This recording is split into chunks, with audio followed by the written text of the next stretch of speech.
Laura, kādas ir biežākās kļūdas, kuras uzņēmēji pieļauj, veidojot TikTok saturu? Viena no izplatītākajām kļūdām varētu būt tā, ka uzņēmēji paši, jeb uzņēmuma pārstāvi izvairās parādīties šajos video. Līdz ar to nerodas, tāda uzticība šim te uzņēmumam, jo tu redzi TikTok vidē varbūt vai video saturā. Viens cilvēks atnāca uz uzņēmumu vai sazinies ar viņiem, tur pavisam citas personas. Otra lieta ir noteikti tas, ka paļaujās tikai uz kaut kādu joku, jeb trendu saturu.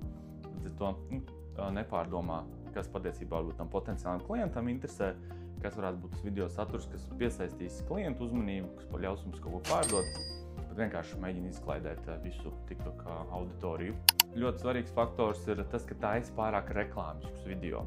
Tas nozīmē, ka daudz uzņēmēji, ir tā pieredze ir vēl no 90. gadiem, no 2000. Un tad domā, ka jātaisa tāds tā kā TV reklāma veidīgi video, bet mūsdienu sociālajā vidē, īpaši kā TikTok vidē, tas galīgi nestrādā.